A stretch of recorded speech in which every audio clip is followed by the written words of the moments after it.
For the past couple months, we've been going around the U.S. and then we came from. We actually went. We started the run in Australia, and then we came back here. And our record comes out tomorrow, and we get to play at Irving Plaza, so it'll be like a hometown show, which is it's just always awesome to come back home because this is kind of where it all got started. You know, like it's just a totally different feeling in this town whenever we play. It's nice. The name of the album of our new record is Louder Now, and it's actually a line from the first song on the record, which is called "What's It Feel Like to Be a Ghost." It's one that Fred sings.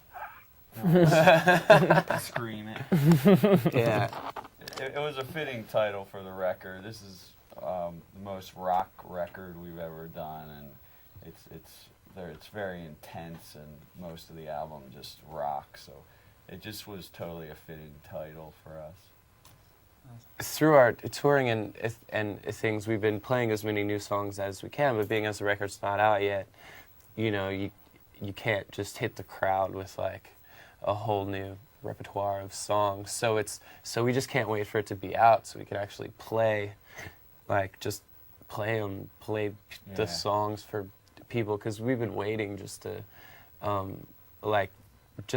get them out there. Like we spent like the good all of last year just like working and fine tuning everything. So it's going to be nice to actually be able to play them for the world. Playing the songs from Where You Want to Be now is a lot different than it was when the record first came out, especially something that we noticed when we were in the UK the last time, where that record's been out for even longer now, and those songs have like seemingly sunk into people a lot more.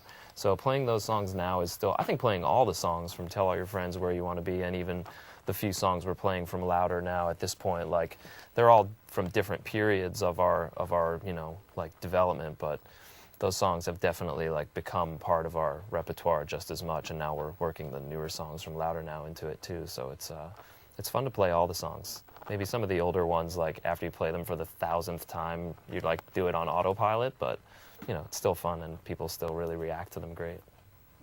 Yeah, I think playing the older songs, it has a lot to do with just when Where You Want to Be first came out, or just to go with Decade Under the Influence, playing that song was like you were playing it kind of like introducing it to people, so we would kind of have to almost go out of our way to kind of get the crowd to participate. But now it's like we just totally feed off of that crowd participation and things like that.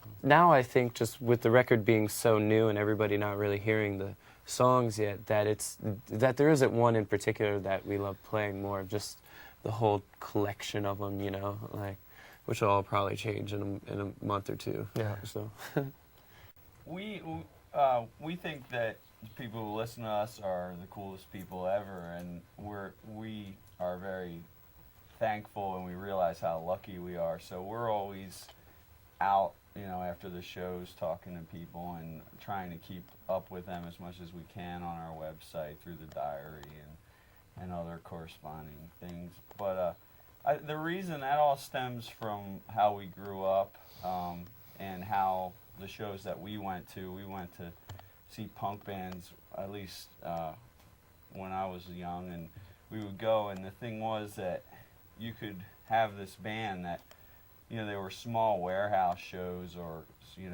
all ages shows, and these people were your heroes, but after the show they're just hanging out, having a soda, and you could go up and have a conversation with them about one of their songs or anything. It was always that type of thing in the punk rock scene, and so we still feel that and try to talk to anyone who wants to talk to us. It's just the way we are. That's cool.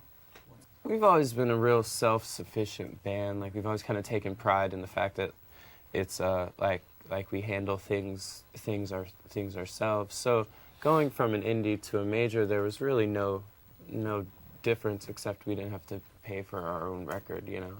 Like there's yeah. No, the way that we recorded this time was the same that we've recorded the last few times. We go in and work with a producer, but the songs were already written by the time we went in, and we're there the whole time, and there never was a label ever in for any of our records. We just write what we write and send it off, and they put it out, and so it doesn't change anything about the way we're making the record at all.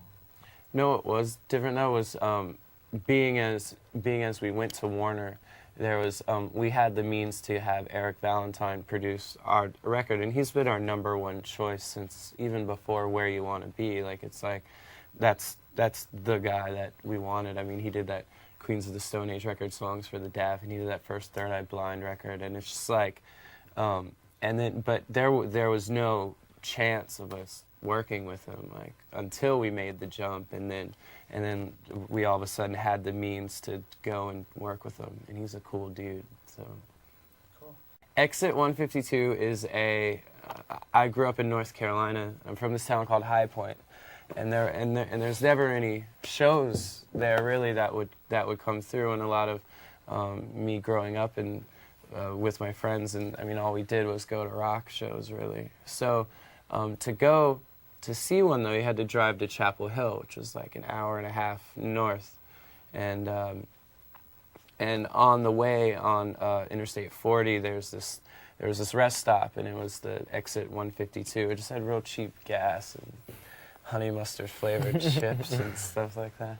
But there's every time that we would go to a show and we would go that way, we would always stop at Exit 152. That's just the place we always ended up stopping, and so we try to incorporate it into all the album work, just because it's kind of like my way of just letting my friends and letting those people that were most important during that time know that they're still a part of everything I do. So Cool. critical acclaim. I don't think very important at all, really. Yeah, critical acclaim. Who cares? It's one dude's yeah. opinion. Yeah. Like I once read this thing that I shouldn't say it. Like the rhymes with a frustrated novelist. The critics. No. But the critical acclaim. I think so long as you're happy with what you do, then it really doesn't matter beyond that, because yeah, especially when you're making something like, I don't know. I mean, I care if Fred likes it. Playing on television is really weird. But it's We're nice. getting we've gotten more comfortable with it over time. But I remember the first time we played on TV. It was I'm sure we sounded terrible, but Yeah. we've been trying to pull it together. Feels like you're naked. Yeah. Yeah.